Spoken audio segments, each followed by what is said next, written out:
आज का विषय, तो जिसके चलते दोस्तों मैं समझता हूं कि आप सभी इस वक्त में 330 के आसपास में आप लोग जो जुड़ चुके हैं, मैं आप सबको कहना चाहता हूं कि इस सब्जेक्ट को सुनिएगा। जितने देख रहे हैं खूब शेयर करिएगा, जितना आप कर सकते हैं कीप शेयरिंग। चलिए दोस्तों, आज के इस विषय पे हम आ जाते हैं और मैं समझता हूं कि परमेश्वर अपना काम बड़े जोरों तरीके से आज करेगा ना। एक प्रश्न पूछूंगा और उसके बाद में शुरू करेंगे ये अद्भुत टॉपिक के ऊपर। ओके, प्रश्न ये है कि आप तैयार हैं? जो मुझे अभी इस वक्त में फेसबुक पे देख रहे हैं और रिकॉर्डेड वीडियो देख रहे हैं, क्या आप तैयार हैं? क्या आपके घर का आसपास का माहौल ठीक है? आपके बच्चे आपको डिस्टर्ब तो नहीं कर रहे हैं? आपका जो फोन है उसको फ्लाइट मोड पे डाल दीजिए, कम से कम पौने घंटा। ओके, आपका जो घर का एटमॉस्फेयर है उसको ठीक कर लीजिए। अगर टीवी चल रहा है तो बंद कर दीजिए। अगर कोई और फैमिली मेंबर देख रहा, कर सकते हैं तो, क्योंकि हो सकता है वो अविश्वासी हो, ठीक है ना। ऐसा एटमॉस्फेयर बनाइए, घर से बाहर आ जाइए जहां पे आप फोकस कर सके, हेडफोन लगा लीजिए। और मैं सबसे ज्यादा कहना चाहता हूं उन लोगों को जो अविश्वासी हैं, मेरे दोस्त, मेरे भाई, मेरी बहन, girls and boys, ladies and gentleman, third gender, मैं आपका वेलकम करता हूं इस टॉपिक के लिए। अगर आप अभी जुड़ चुके हैं, मैं चाहता हूं कि आप आए इस वक्त, आप मेरे साथ में जुड़े। लिखा है आज का विषय, टुडेज टॉपिक, अन्य जातियों के लिए उद्धार का आखिरी तारीख, रैप्चर है वो। इस थंबनेल के साथ या फिर आगे जाके जब एडिट वीडियो होगा उसका अलग थंबनेल होगा, लेकिन अभी फिलहाल इस थंबनेल के साथ आप शायद ये मेरा वीडियो देख रहे हैं। मैं आपका वेलकम करता हूं। आइए अभी कनेक्ट होइए, और जितने जुड़े हैं उन सबको कहना चाहता हूं बने रहिए। रैप्चर के ऊपर बहुत सारे वीडियोस बनी हैं, रैप्चर के ऊपर बहुत सारे सेवकों ने बात करी है। मैं उन सेवकों की बात करता हूं, जब भी मैं सेवक पास्टर कहता हूं ना, मैं अच्छे सेवक और अच्छे पास्टर की बात करता हूं, ठीक है ना, जो साउंड डॉक्ट्रिन में, मैं उनकी बात करता हूं, ठीक है ना। ओके, ध्यान से सुना, बहुत वीडियो बनी है, टीचिंग दी गई है रैप्चर के ऊपर। ओके, मेरी कोशिश इन दिनों में यह हो रही है आत्मा की अगुवाई से कि मैं रैप्चर के डिफरेंट एंगल पे आप लोगों को टीच कर सकूं, सिखा सकूं। और इस एक एंगल को मैं नहीं समझता हूं कि अभी तक किसी ने अगर बोला है तो सलूट, अगर नहीं बोला है तो आज मैं ये एंगल रख रहा हूं और आप लोग सीखिएगा, अविश्वासी भी विश्वासी भी, ठीक है ना। अन्य जातियों के लिए रैप्चर जो है ना वो आखिरी तारीख होगी, सुसमाचार की आखिरी तारीख अन्य जातियों के लिए रैप्चर। जी, आखिरी तारीख, आखिरी तारीख, आखिरी पल, आखिरी चांस। जैसे ही तुरी फूकेगी, अभी मैं रखूंगा, और वो आवाज, और जैसे ही पता चल जाएगा, कलीसिया से लोग गायब हो रहे, स्कूल से बच्चे बड़े छोटे गायब हो रहे, सड़कों पर से लोग गायब हो रहे, ऑफिस से लोग गायब हो रहे, गांव का गांव आधा गायब हो रहा है, तो समझ जाना कि अन्य जातियों जो नीचे छूट गए यीशु को ना स्वीकार करने के कारण, फिनिश। उसके बाद जरा पोस्टर को ठीक से देखना, ना सुसमाचार काम आएगा ना खरी शिक्षाएं। रैप्चर के बाद ना सुसमाचार काम आएगा ना खरी शिक्षाएं, ये काम नहीं आएगा। अब आप सोच के देखिए दोस्तों, और जो अभी मुझे सुन रहा है, मैं उन सबको कहना चाहता हूं, खास करके मेरे अविश्वासी भाई बहन जो कभी चर्च नहीं गए, जीसस को आप नहीं सुनना चाहते या सुने नहीं, बाइबल आपने कभी पढ़ी नहीं, और आप यूं ही अभी आ गए मेरे पास ये वीडियो को देखते देखते।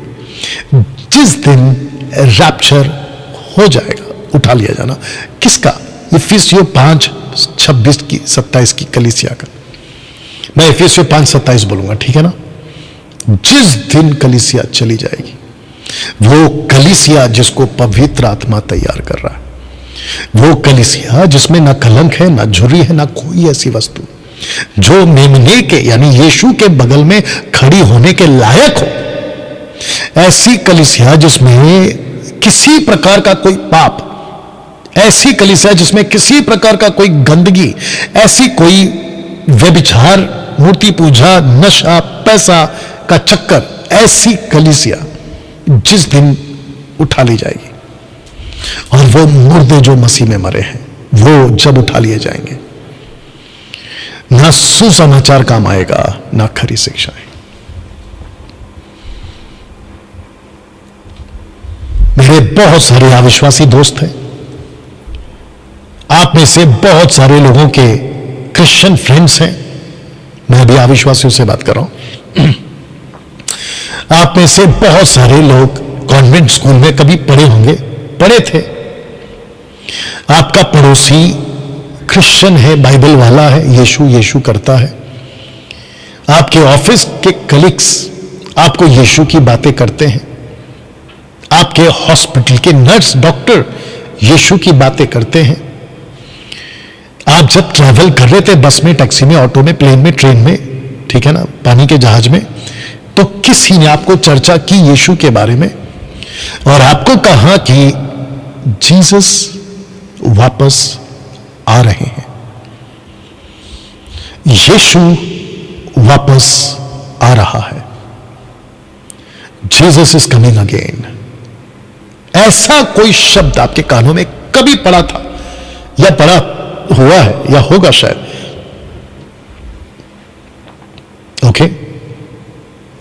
और जब यह घटना घट चुकी होगी जिसको हम कहते हैं कि उठा लिया जाना कलीसिया का, देख लीजिए चित्र, उस दिन आपको याद आएगा या उस दिन आपको पता चलेगा। लेकिन दुख की बात यह है कि विश्व भर के अन्य जातियों के लिए उद्धार का मौका सिर्फ और सिर्फ रैप्चर तक, जिस दिन रैप्चर हो जाएगा मौका आपके हाथ से जा चुका होगा, जिसके चलते मैंने यह रखा है कि ना सुसमाचार काम आएगा, ना खरी शिक्षाएं। मैंने खरी शिक्षाएं क्यों रखी? वजह यह है, आपने सुसमाचार को तो सुना था, लेकिन कुछ कलीसियाएं खरी शिक्षा में ना चलने के कारण सुसमाचार तो सुना था, लेकिन वो समझ जाएंगे कि रैप्चर हो चुका है, हम छूट चुके हैं, अब हम खरी शिक्षा में जाएंगे, अब हम जिब्रिश छोड़ देंगे, तायत लेना छोड़ देंगे, लड़कियों का चक्कर, औरतों का चक्कर, नशा का चक्कर, पाप का चक्कर छोड़ देंगे, अब हम खरी शिक्षा में आएंगे। एक डैनियल राज था जो चिल्लाता था, चीख चीख कर प्रचार करता था, मुझ जैसे 10% और भी करते हैं तो आपको याद आएगा। लेकिन आपको बता दूं कि जिस दिन रैप्चर हो जाएगा, ना अन्य जातियों के लिए सुसमाचार काम आएगा, ना खरी शिक्षा विश्वासियों के लिए काम आएगा। वाह, बहुत बहुत गंभीर विषय है। मैं इसको क्या कहना चाह रहा हूं, इसको मैं फिर से पढ़ दे रहा हूं। विश्व भर के अन्य जातियों के लिए उद्धार का मौका रैप्चर तक। दोस्तों, इस बात पर, इस मुद्दे पर मैं बहुत जोर देने वाला हूं इस वीडियो में, और अभी भी दे रहा हूं। तो मेरा क्वेश्चन यह है आप लोगों से, एक सेकंड दीजिए, क्या आपने कभी सुसमाचार को जब आपने सुना था, यह आवाज के लिए माफी चाहता हूं, तो आपका रिएक्शन क्या था? मैं जानता हूं कि अविश्वासी किसी भी वर्ग के, किसी भी कैटेगरी के, मैं उसको एक ही श्रेणी में ला रहा हूं और वो है अविश्वासी, अनबिलीवर्स। ओके, अनबिलीवर से मतलब है those who don't believe Christ, we call them unbeliever. Okay, बाकी अलग विषय आपका। आपने कभी गॉस्पल सुना होगा, अनबिलीवर्स, एक सेकंड दीजिए। उस वक्त आपका रिएक्शन क्या था? आपने मजाक उड़ाया था उस व्यक्ति का? बहुत गलत बात। आपको पता नहीं है कि आपने गॉस्पेल का मजाक उड़ा के आपने किससे पंगा ले लिया है। आपको अंदाजा तक नहीं है। वो ऐसा गॉस्पेल था और अभी भी है, रैप्चर तक, इसलिए मैं इसको रखकर बात कर रहा हूं। वो ऐसा गॉस्पेल है, ये सुसमाचार जिसको हम, जो डंकी की चोट पे प्रचार करते, जिसको आप लोग हल्के में लेते हो ना, सुसमाचार, उसके लिए परमेश्वर, जो खुद परमेश्वर मानव रूप लेकर इस पृथ्वी पर आज से 2024 साल पहले पैदा हुआ, as a human, died on the cross, buried and rose again on third day, मारा गया, गाड़ा गया और तीसरे दिन मुर्दों में से जी उठा। ऐसा मसीहा, मैं वचन भी रखूंगा, ठीक है ना, बाइबल से बातें रखूंगा, उसने इस सुसमाचार को इतना महत्व दिया कि उस सुसमाचार के लिए उसने लहू का कतरा कतरा बहा दिया। एक ऐसा वक्त था, क्योंकि रोम की सरकार ने मारा था, एक ऐसा वक्त था कि यीशु समझ चुका था कि मैं जो क्रूस उठाने जा रहा हूं, मैं जो दर्द या रोम सरकार की सेना के द्वारा जो मुझे पताड़ना होगी, मेरी दुर्दशा होगी, सहन के बाहर है। तो गतसमनी नाम बाग में प्रार्थना करते वक्त यीशु ने यह कहा, अगर हटा सकते हो, अगर ये ढाल सकते हो, ये कटोरा मैं नहीं पी पाऊं, अगर ऐसा कुछ कर सकते हो तो करिए, अन्यथा आपकी मर्जी। Let your will be done, तेरी इच्छा पूरी कर ले। और जानते हो, उस परमेश्वर पिता ने अपनी इच्छा ये जाहिर की उस मसीह पर कि मानव जाति को सुसमाचार सुनाना है, मानव जाति को उनके पापों से अगर बचाना है, मानव जाति को उस दुष्टता की ताकत से, क्योंकि वो नरक डाल देगा, वहां से अगर बचाना है तो मुझे ये कटोरा तुझे पिलाना ही होगा, तुझे ये क्रूस उठाना ही होगा। दोस्तों, आपको जब सड़क पे, रेलवे स्टेशन पे या ट्रेन में, बस में, ऑटो, टैक्सी, फ्लाइट में, पड़ोस में, ऑफिस में, जब कोई आपको यीशु की बात करता है ना, तो एक तरफ वो बाइबल की बातें नहीं, दूसरी तरफ उस बातों का वजन यीशु के लहू से लिया या दिया गया है। अगर आपने इसको नहीं समझा, और आपने कभी, अविश्वासियों से बात कर रहा हूं, आपने अगर कभी इस गॉस्पेल का मजाक उड़ाया है, तो आपको अंदाजा तक नहीं है कि आपने किससे पंगा ले लिया है। जी, आपको अंदाजा तक नहीं है कि आप किससे भिड़ गए हैं। एक ऐसा मैं बहुत वीडियो देखता हूं, एक ऐसा परमेश्वर से आपने पंगा ले लिया जो जमीन फाड़ के पूरा का पूरा गांव, बस्ती, कौम या लोग जो ऐसे बगावत करते हैं, जमीन पे उतार देता है। मैं बहुत वीडियोस को देखता हूं जो मजाक उड़ाते हैं, कॉफर जो भी है, जो 3 खिल्ली में खुद को बचा नहीं सका, 3 खिल्ली में जो खुद लटक कर मर गया, वो हमको क्या बचाएगा। ऐसे मजाक वाले वीडियो मैंने खूब देखे, और ऐसे तत्वों को जब मैं देखता हूं तो मुझे अफसोस होता है कि इन लोगों ने किससे पंगा ले लिया है। नहीं बच पाएंगे। आपको ठीक नहीं लग रहा होगा ये मेरा स्टेटमेंट, आपको कुछ अलग लग रहा होगा ये मेरी बातें, लेकिन ये फैक्ट है मेरे भाई, ये फैक्ट है। मैं कुछ लॉजिक और कुछ बातें आपको बता दूं, जितने फेसबुक पे देख रहे खूब शेयर करिए, वॉच पार्टी करिए। आपको पता है जब आपके शरीर में कोई बीमारी हो जाती है ना, तो डॉक्टर आपको बहुत चेतावनियों के साथ में ये नहीं खाना, ये नहीं पीना, इधर नहीं रहना, उधर नहीं रहना, ये वो आपको वार्न करता है। और साथ में ये भी कहता है कि अगर ऐसा करा तो उसके परिणाम ये आएंगे। आप क्या करते हो पता है? अगर आप बदतमीज टाइप के नहीं हो, आप शरारती टाइप के नहीं हो, मस्तीखोर नहीं हो, जिंदगी को समझकर, उसके महत्व को समझकर चलने वाले हो, तो आप डॉक्टर की एक एक सलाह पर गौर करते हो, बकायदा लिख कर लेते हो, एक व्यक्ति को अपने लिए रखते हो कि वो मेरी तबीयत का ख्याल रखे। राइट? पता है क्यों?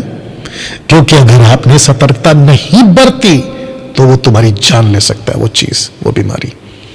वैसे ही दोस्तों, ये तो शारीरिक बातें हैं, लेकिन आत्मिक बातों में, जैसे शारीरिक बातों में उम्र है और एक सीमा है, 70, 80, 100, एक सीमा, उसके बाद फिनिश। वो बीमारी आपकी मृत्यु के साथ में खत्म हो जाती है, डिसअपियर हो जाती है। लेकिन आत्मा की कोई उम्र नहीं है, आत्मा का कोई एंड नहीं है, अनंत काल। अगर आपने आत्मा के तौर पे जो इलाज यीशु आपको देते हैं, अगर वहां पे आपने लापरवाही जरा सी भी बरती, ये आपके आत्मा का सवाल है। इसलिए अगला स्लाइड के लिए तैयार होइए। ये एक बहुत ही बड़ा गंभीर विषय है।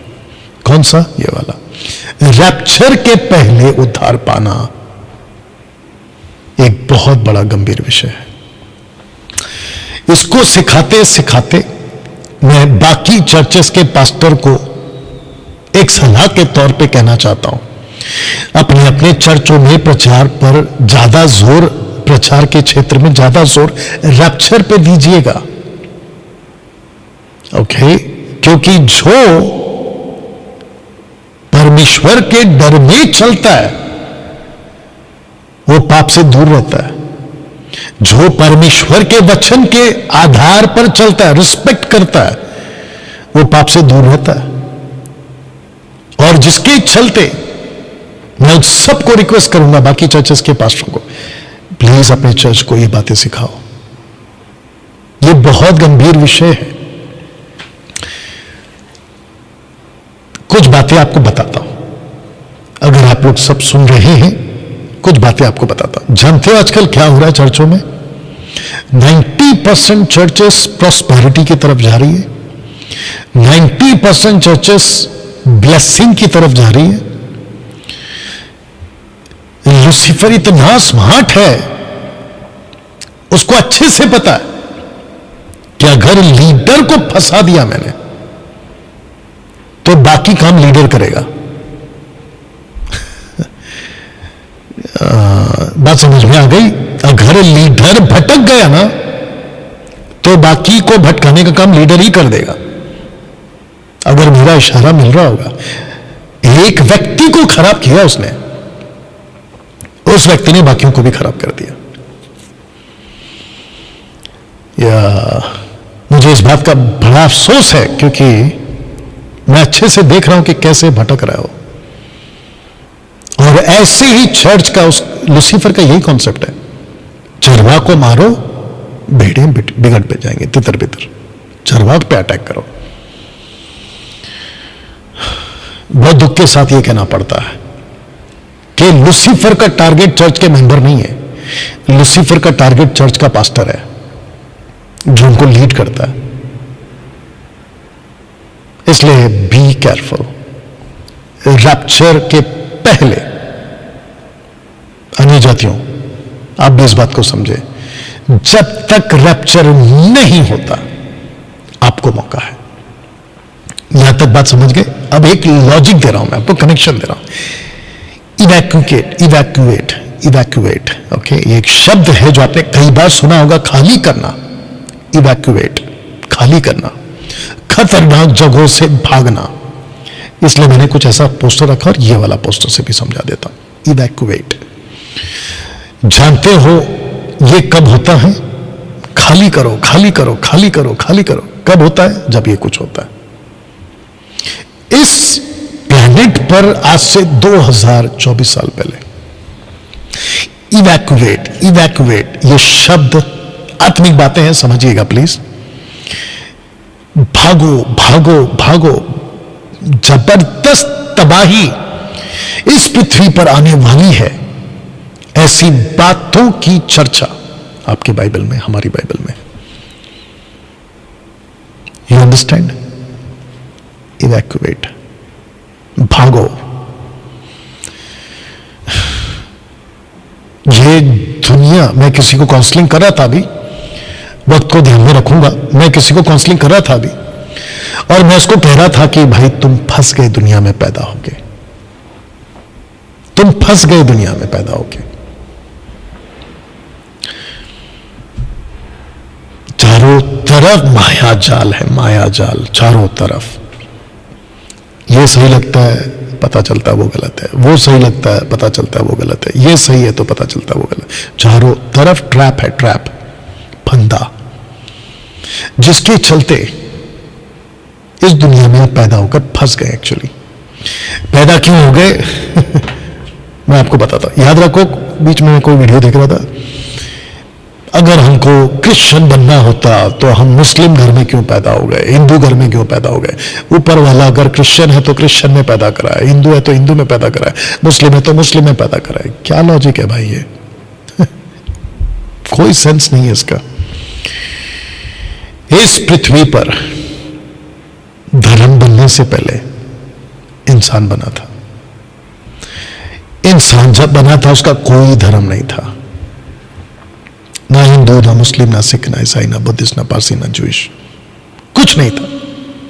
वो सिर्फ एक इंसान था, वो भी बिना कपड़े के। आपको कुछ बातें याद दिला देता हूं, खास करके अविश्वासी हो आपको।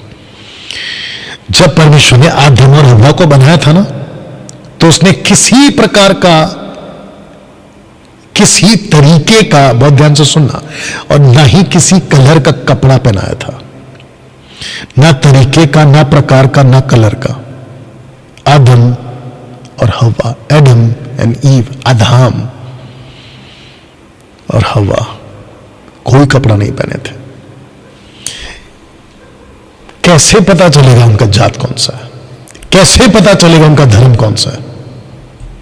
कपड़े जब बने ना, वो कपड़े भी कोई एक कलर के नहीं थे, जानवर के चमड़े के कपड़े थे वो। तो मैं पूरे मानव जाति को इस वीडियो के माध्यम से पूछना चाहता हूं कि जानवरों का कौन सा धर्म होता है? जानवरों के कपड़े का कौन सा धर्म होता है? जानवर का कपड़ा क्यों, यानी कि भेड़ का कपड़ा क्यों? इंसान पाप करने के बाद जानवर बन गया, एनिमल, पाप करने के बाद। और उसके पहले ही परमेश्वर ने कहा था कि मैं तुझे ऐसी ताकत देता हूं, बहुत ध्यान से सुनिए प्लीज, मैं तुझे ऐसी ताकत देता हूं कि तू बच्चे पैदा कर पाएगा, बच्चे पैदा कर पाएगा। और बच्चे पैदा कराने का पर्पस क्या था? पूरी पृथ्वी पर फैलना, पृथ्वी पर अधिकार, पक्षियों पर अधिकार, सब जीव जंतुओं पर अधिकार। यह पर्पस था परमेश्वर का।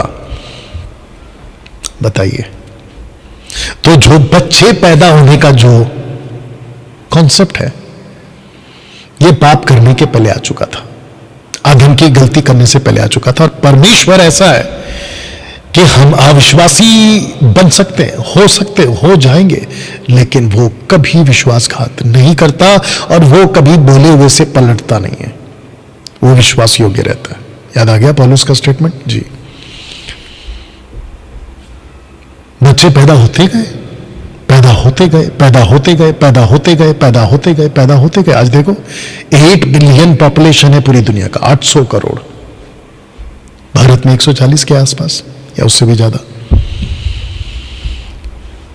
अब बताइए, इन सबको एक ही मैसेज है, इवैक्यूएट, भागो। किससे? एक भयंकर तबाही आने वाली है इस प्लैनेट पर, एक भयंकर तबाही आने वाली है। इवैक्यूएट, भागो, खाली करो। यह पृथ्वी फटने वाली है, आसमान से अंगार गिरने वाला, आग गिरने वाली, जिसको आप सूरज चांद तारे कहते हैं ना, ये गैलेक्सी मिल्की वे गैलेक्सी, ये नीचे आने वाला है। कहां लिखा है? बाइबल में लिखा है। हम तो नहीं मानते, मत मानो, ये सब बकवास है, ठीक है, आपकी मर्जी, लेकिन मेरा काम है बताना, और मुझ जैसे प्रचारकों का काम है बताना कि एक तारीख आने वाली है जिसमें सुसमाचार काम नहीं आएगा, और वो तारीख है रैप्चर। विश्व भर के लोगों के लिए एक तारीख है रैप्चर। जब तक रैप्चर नहीं होता, मुझ जैसे लोग बोलते रहेंगे। उदाहरण के तौर पे अगले हफ्ते सैटरडे को मैं फिर आऊंगा, अगले हफ्ते सैटरडे को मैं आपके बीच में फिर ऐसी कुछ बातें रखूंगा जहां पे आप लोगों को मौका मिले कि आप अपना आत्मा को बचा सके, अनंत काल का जीवन को बचा सके। लेकिन सैटरडे के पहले अगर शुक्रवार को रैप्चर हो गया,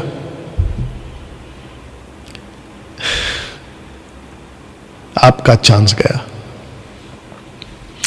कुछ लोग इतने हल्के में लेते हैं ना बातों को, अरे बकवास है, ठीक है ना, कोई बात नहीं, क्योंकि कोई किसी को जबरदस्ती नहीं कर सकता।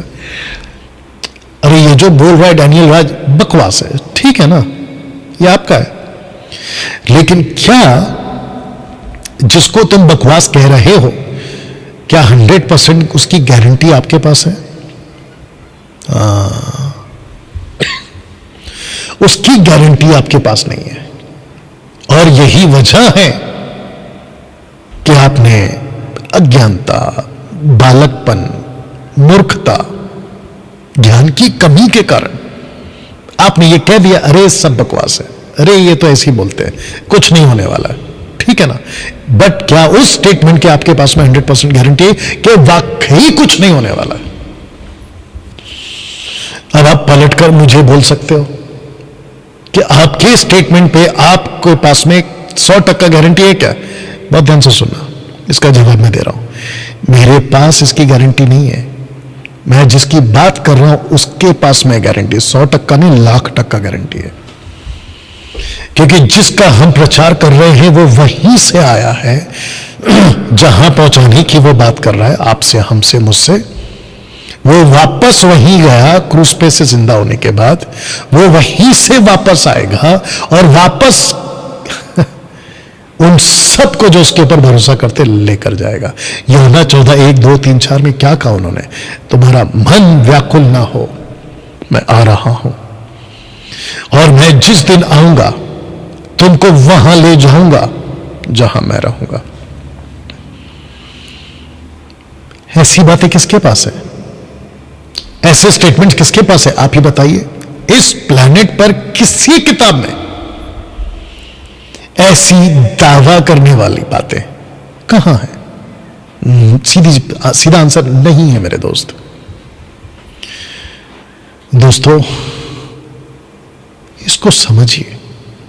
आपको जब जान बचानी होती है ना, आप यहां तर्क नहीं देते। ये जो फायर ब्रिगेड वाले जो होते हैं ना, जो जान बचाने आते हैं ना, आप उनको तर्क नहीं देते। पहले बताओ कहां आग लगी है, पहले हमको प्रूफ दो कहां बम रखा है, पहले हमको बताओ कि कहां है खतरा, उसके बाद हम तुम्हारी बात मानेंगे। ये ऐसे जो अपनी जान जोखिम में डाल के आते हैं ना तुमको बचाने के लिए, वो वही सट्ट करके दे देगा। बोले क्या बकवास कर रहे हो आप? इनकी बात को सुनते हो दोस्तों, और जिसके चलते होता क्या है, आप कहते हो कि जी कहां भागना है बताओ, कहां जाना है बताओ, किस दिशा में जाना है बताओ। हम आपकी बात को सुनते हैं, और कुछ लोगों को तो कुछ नहीं पता होता है, नींद से जागते सब भाग रहे, बोले वो भी भाग रहे, बोले क्या हुआ, बोले बम रखा, आग लगी है, अच्छा ठीक है भागो, इवैक्यूएट, खाली करो। ऐसे ही, अब मैं आगे रखने जा रहा हूं, ऐसे ही एक दिन आने वाला है। लिखा है 1 थिस्सलुनीकियंस चैप्टर 4:16, पहला थिस्सलुनीकियों 4:16, परमेश्वर की तुरी फूकी जाएगी, मैं इसको रख रहा हूं अभी। परमेश्वर की तुरी फूकी जाएगी, आगे बात कुछ है लेकिन मैंने यहां पे स्टॉप किया इसको। परमेश्वर की तुरी फूकी जाएगी, then the door will be closed. दरवाजा बंद, फिर मौका कभी नहीं मिलेगा। ये जो शब्द है ना, कभी नहीं मिलेगा, ये मैंने लिखा है। और किस बेस पे लिखा है? बाइबल के बेस पे लिखा है। आपको मौका कभी नहीं मिलेगा मेरे दोस्तों। अभी जो देख रहा है मुझे, आप कभी चर्च नहीं गए, चर्च से मेरा मतलब रिलीजन नहीं है। आपने कभी बाइबल नहीं पढ़ी, आपने कभी ये यीशु ईसा मसीह जीसस क्राइस्ट यशुआ के बारे में आपने कभी नहीं सुना पढ़ा नहीं किया। आज आप पहली बार देख सुन पा रहे। बैठे बैठे इस बात को और इसकी गंभीरता को समझिए कि जिस भी दिन, जब भी कभी ये तुरी अगर फूक दी गई, जानते हो इसका मतलब क्या है? ऊपर हेवन में, स्वर्ग में परमेश्वर सब कुछ को रोक के रख रहा है। एंजल्स को, लूसीफर को, एंटी क्राइस्ट को, तबाही करने वाली स्पिरिट्स को रोक के रख रहा है कि इनको रोको। बोले क्यों? क्योंकि गॉस्पल जाना है, गॉस्पल जाना है। क्या होगा? गॉस्पल वो सुनेंगे, फिर क्या होगा? वो अपना जीवन बदलेंगे, फिर क्या होगा? और जिस दिन मैं तुरी फूकूंगा, ये मेरी आवाज को सुनेंगे और मैं इनको उठा लूंगा। ये एक बहुत ही बड़ा गंभीर विषय है। रैप्चर के पहले उद्धार पा लो, इस तुरी को फूकने से पहले उद्धार पा लो। मेरे इस वीडियो में मैं इस पे ही जोर दे रहा हूं, अन्य जातियों के लिए। मन फिराइए। एक यीशु की पैराबल जो कि यीशु ने स्वर्ग से जोड़कर दी, उसको रखने जा रहा हूं। हालांकि एक से है लेकिन मैंने 10 रखा है आपके लिए। लिखा है कि जब वे मोल लेने को जा रही थी, कौन है ये लोग? 10 कुंवारियां, ओके। 5 उनके पास में मशाल भी है, तेल भी है। बाकी 50%, 5 उनके पास में मशाल है लेकिन तेल नहीं है। इंतजार करते करते करते करते बीच में जब इंतजार का टाइम, वक्त पीरियड ज्यादा हो गया, तो जिनको तेल लेना था उन्होंने तेल को लेने में नजरअंदाज कर दिया। दूसरे शब्दों में उन्होंने कहा ठीक है, नॉट अ बिग डील, कोई बात नहीं, देख लेंगे, ओके चलता है, ऐसा वाला।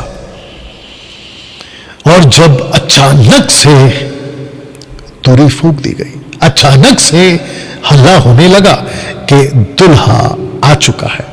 एक पैराबल के तौर पे बता रहा हूं, दुल्हा आ चुका है। तो जो 5 कुंवारियां थी वो तो चली गई। क्यों? क्योंकि उन्होंने इसको हल्के में नहीं लिया था, इसको लापरवाही में नहीं लिया था, इसको मजाक में नहीं लिया था, इसको यूं ही नहीं लिया था, बल्कि गंभीर लिया था। इन्होंने कहा कि नहीं, जिसने कहा है वो एक दिन आएगा।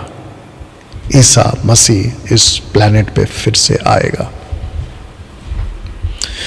चर्च में जाना गंभीरता की बात है, बाइबल की बातों को सीखना गंभीर बातें हैं, मसीह के दया के पीछे चलना गंभीर बात है, पवित्रता में जीना गंभीर बात है। इन सब को ध्यान में रखते हुए जो अपना जीवन मजबूत रखता है, वो 5 कुंवारियों ने, जिन्होंने इसकी महत्वता को समझा वो तो चली गई, लेकिन जिन्होंने नहीं समझा, ये उनकी बातें। लिखा है जब वे मोल लेने को जा रही थी, क्या तेल, तैयारियां, जबकि तैयारी रैप्चर के पहले होना चाहिए, तुरी के पहले होना चाहिए, ये बाद में कर रही हैं। और लिखा है कि दूल्हा आ पहुंचा और जो तैयार थी उसके साथ ब्याह के घर में चली गई। शब्द को पढ़िएगा, द्वार बंद किया गया। मैंने ये फोटो जानबूझ के रखा है जो दरवाजा बंद कर रहा है अंदर से, और जो दरवाजा बंद कर रहा है वो दुल्हा है। वो दरवाजा जो बंद कर रहा है वो ईसा मसीह है। जो दरवाजा बंद कर रहा है वो परमेश्वर खुद है, जिसको हम यशुआ कहते हैं। वो बंद कर रहा है और वो कह रहा है कि मैं बहुत प्रिंसिपल वाला आदमी हूं, मैं बहुत डिसिप्लिन वाला आदमी हूं, मैं बहुत नियम वाला आदमी हूं, मैं बहुत प्रोटोकॉल वाला आदमी हूं। मैंने कुछ कानून बनाए हैं तो मैं उसी पे चलूंगा, मैंने कुछ वचन रखे हैं तो मैं उसी पे चलूंगा। परमेश्वर इस्राएलियों को कहता है, माफी चाहूंगा, थोड़ा सुन लीजिए इसको, वक्त जा रहा है मैं जानता हूं, सुनिएगा प्लीज। इस्राएलियों को साफ हिदायत दी थी, ये गलत है, ये सही है, ये गलत करोगे तो ये नहीं मिलेगा, ये सही करोगे तो आशीषें मिलेगी, बिल्कुल साफ कहा था। डिटरनॉमी चैप्टर 28 आप पढ़ लीजिएगा। आशीष और श्राप दोनों रखता हूं, जो चुनाव तुम करोगे उसका फल तुम भुगतोगे। परमेश्वर बहुत प्रोटोकॉल वाला है, परमेश्वर बहुत नियम वाला है, और यही वजह है कि मैं डैनियल राज भी मसीह मंथन के पास्टरों को, लीडरों को, मेंबरों को, स्टेट चर्चेस को मैं यही चीज को सिखाता हूं। अब किसी को नहीं समझ में आता है, उसको अपनी मनमानी करनी है तो आई डोंट केयर, मैं कुछ नहीं कर सकता। बस उसके पीछे जाके लोग फंसेंगे वो अलग है, उसका दुख है मुझे कि एक आदमी सबको बिगाड़ दे रहा है।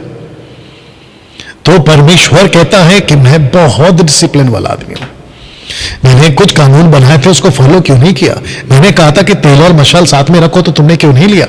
जिसके चलते आइए आगे पढ़ते वचन 11 में, इसके बाद वे 10 कुंवारियां, दूसरी कुंवारियां माफ करना, आकर कहने लगी, हे स्वामी हमारे लिए द्वार खोल। अब आपको पता चला कि ये स्वामी कौन है, जिसने खुद दरवाजा बंद किया है, और वो यीशु है। आइए सुनते, उसने उत्तर दिया, सिंगुलर, उसने उत्तर दिया कि मैं तुझसे सच कहता हूं, मैं तुम्हें नहीं जानता। ये जब निकली थी तो सब एक थी, ये जब निकली थी तो सब एक ड्रेस में थी।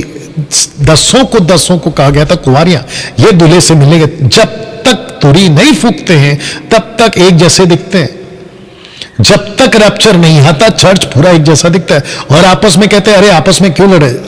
पता कब चलता है कि मैं तुम्हें नहीं जानता, जब तुरी फूक दी जाएगी। मुझे लोग कहते हैं, मैं जब बात करता हूं ना कि ये गलत है वो गलत है, तो कहते हैं कि आप पास्टरों के खिलाफ क्यों, आप चर्चों के खिलाफ क्यों। तो फिर ये कौन है जो बोल रहा है कि मैं तुम्हें नहीं जानता। मैं ऐसी डाली की तारीफ नहीं कर सकता जिस डाली को परमेश्वर ने खुद काट दिया। मैं ऐसे पेड़ की, यानी कि मिनिस्ट्री की बात हो रही है, आत्मिक बात है कॉन्टेक्स्ट में, मैं ऐसे डाली पेड़ की तारीफ नहीं कर सकता, ना साथ में लेके चल सकता जिसको परमेश्वर ने उखाड़ दिया। मैं नहीं लेके चल सकता और नहीं मैं उसकी तारीफ कर सकता। मैं ऐसे भेड़ियों की तारीफ नहीं कर सकता जो बिगड़ चुके हैं, मैं उसको लेकर नहीं चल सकता। और यही वजह है कि हम कईयों को कट करते जा रहे हैं। जो परमेश्वर के दायरे में है वो मेरे साथ है, जो परमेश्वर के दायरे में नहीं है, गेट आउट, दैट्स इट। मैं तुम्हें नहीं जानता। दोस्तों, अविश्वासियों से बात कर रहा हूं। दोस्तों, कहीं ये स्टेटमेंट आपके लिए ना आ जाए, कहीं ये लाइन आपके लिए ना आ जाए। सुसमाचार को, आपको पता है इस प्लैनेट पे परमेश्वर के बाद एक और ईश्वर है। हां, परमेश्वर के बाद में एक और प्रिंस है, इस संसार का प्रिंस, इस संसार का ईश्वर, और उसका नाम है लूसीफर, उसका नाम है इब्लीस। उस व्यक्ति ने गॉस्पेल को कि कहीं ना पहुंचे लोगों को ब्लाइंड करना शुरू कर दिया कई सदियों से। यह कहां लिखा है? 2 कोरिन्थियंस चैप्टर 4 वर्स 4, 2 कोरिन्थियंस 4:4। बताइए, जो इस संसार का ईश्वर है ना, वो कहता है कि अगर मैंने गॉस्पेल को अगर छोड़ दिया यूं ही कि कुछ नहीं होने दो, तो उसको अच्छे से पता है कि अगर किसी ने गॉस्पेल सुन लिया उसका जीवन सफल। लूसीफर ने क्या किया पता है? उसको रोक दिया, खास करके अविश्वासियों के लिए रोक दिया उसने। विश्वासियों पे भी अटैक करता है, वो बात अलग है। पौलुस कहता है, क्योंकि वह तो कहता है कि अपनी प्रसन्नता के समय, एक्सेप्टेड के टाइम, जानते हो मैं रखूंगा इसको, कनेक्शन दूंगा मैं, ठीक है ना। अपनी प्रसन्नता के समय में मैंने तेरी सुन ली, उद्धार के दिन मैंने तेरी सहायता की। देखो अभी प्रसन्नता का समय, एक्सेप्टेशन मतलब एक्सेप्ट करने वाला कॉन्सेप्ट अभी चल रहा है। अभी प्रसन्नता का समय है, देखो अभी उद्धार का दिन है, अभी। क्योंकि रैप्चर के लिए तोरी अभी तक नहीं फूकी गई है, नहीं फूकी गई। जिस दिन फूक दी जाएगी, ये अभी का कॉन्सेप्ट बंद हो जाएगा। लूका 4:18 में जब यीशु पहली बार 30 साल की उम्र में यहूदियों के बीच सिनेगॉग मंदिर में, यरूशलेम के मंदिर में जब खड़े हुए, तो उन्होंने यशायाह की लिखी हुई वो आयत निकाली। लूका 4:18 में उसको जोड़ा गया कि प्रभु का आत्मा मुझ पर, यीशु पर है, इसलिए कि उसने कंगालों को सुसमाचार सुनाने के लिए मेरा यानी यीशु का अभिषेक किया है, और मुझे यानी यीशु को इसलिए भेजा कि बंधुओं को छुटकारे का, अंधों को दृष्टि पाने का सुसमाचार प्रचार करूं, कुछ लोगों को छुड़ाऊं, और प्रभु के प्रसन्न रहने के वर्ष का प्रचार करूं। एक्सेप्टेड वाला कॉन्सेप्ट है ये, क्योंकि जब तक तुरी नहीं फूकेंगे या ये आवाज जब तक नहीं आएगी, परमेश्वर के पास में एक्सेप्ट करने का दरवाजा खुला है। अभी जो मुझे देख रहे हैं, अभी आपके लिए दरवाजा खुला है, एक्सेप्टेड है आप एक्सेप्टेड है मेरे दोस्त, आप एक्सेप्टेड है, आप एक्सेप्टेड है। और उस दिन से ये चल रहा है, पढ़वा देता हूं। उसने कहा, यूं लिखा है कि मसीह दुख उठाएगा, तीसरे दिन मरुओं में से जी उठेगा, यरूशलेम से लेकर जातियों में, सब जातियों में, प्लूरल जातियों में मन फिराव का, पापों की क्षमा का प्रचार उसी के नाम से किया जाएगा। तुम इन सब बातों के गवाह हो। मैं मरा था, तुम गवाह हो। मैं जी उठा, तुम गवाह हो। मैं उठा लिया गया बादलों पर, तुम गवाह हो। जाकर सारी जातियों को, यरूशलेम से तो शुरू करो, लेकिन सारी जातियों को बताओ। वाह दोस्तों, मेरे साथ बने रहें। उन जातियों को बताओ कि मन फिराना जरूरी है, पापों की क्षमा जरूरी है, और यीशु के वजह से ही तुम्हारे पाप क्षमा होंगे। क्यों? क्योंकि ऊपर लिखा है कि उसने दुख उठाया आपके पापों के लिए,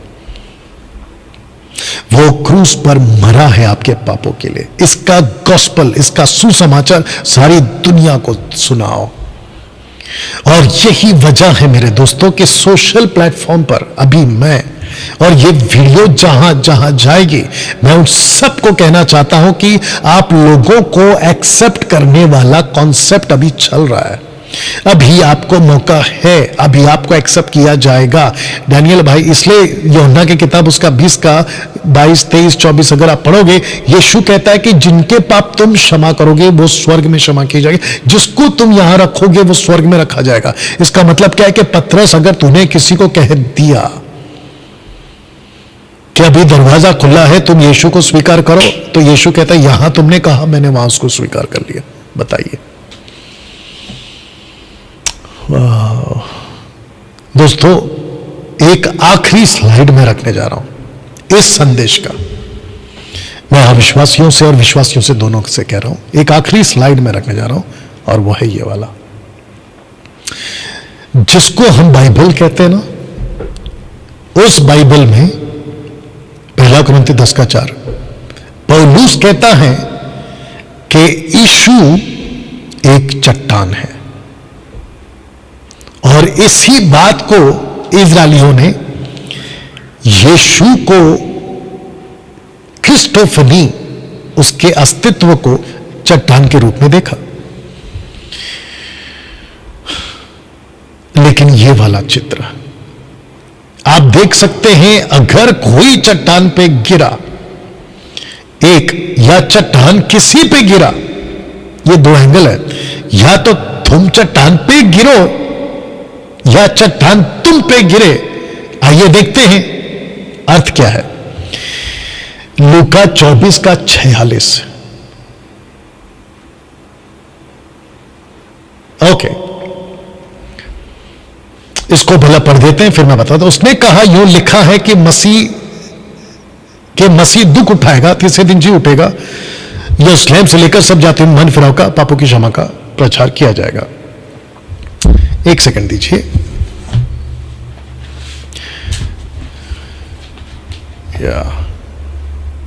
ओके,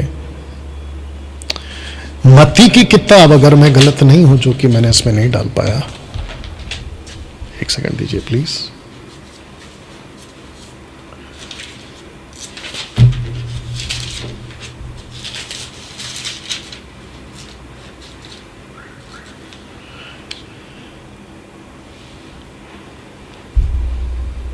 ओके, मत्ती की किताब उसका 21वां अध्याय वचन 44, मैथ्यू चैप्टर 21 वर्स 44। माफी चाहता हूं, मैं इसको डालना भूल गया हूं। अगर मेरे पास में अभी है,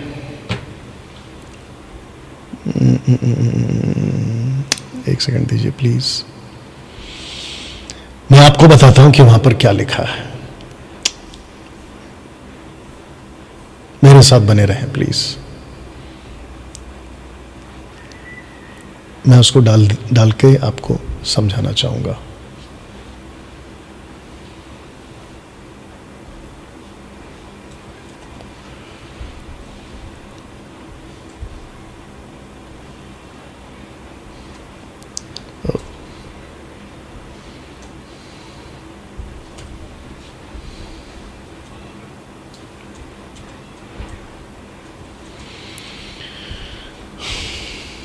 इसको पढ़ते हैं अभी।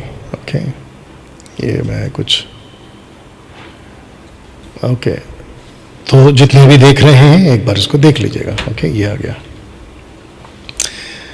21 का 44, जो इस पत्थर पर गिरेगा।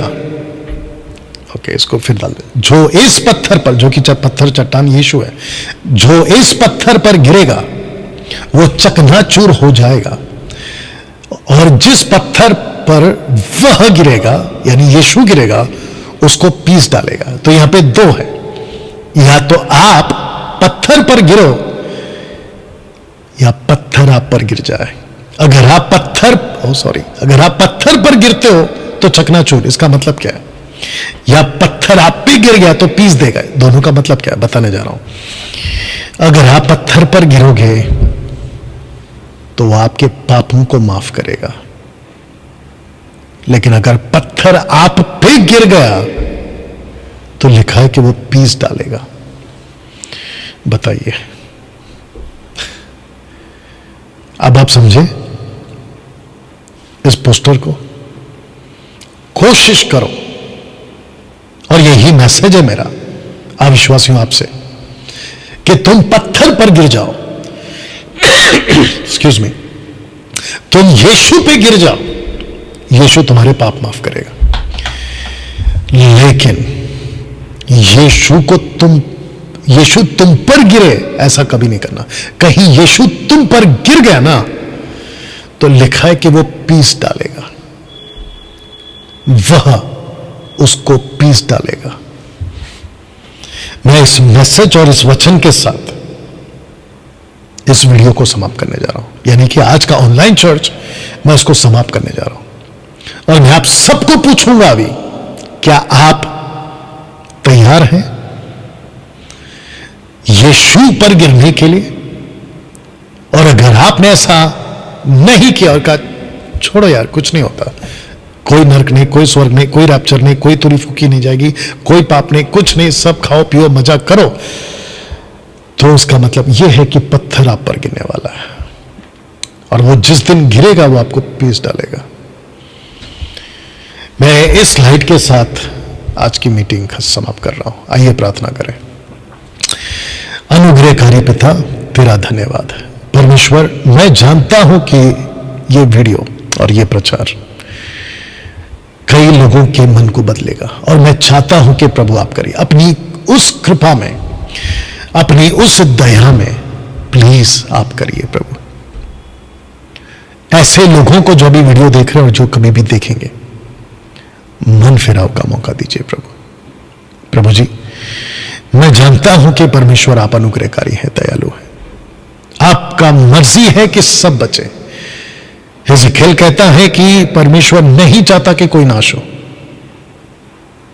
किसी के नाश होने से वो खुश नहीं होता, ये भी कहता है। प्रभु जी, मैं कहता हूं कि लोगों को मन फिराव का मौका दे, और ये आप कर सकते हैं प्रभु, ये आप कर सकते हैं।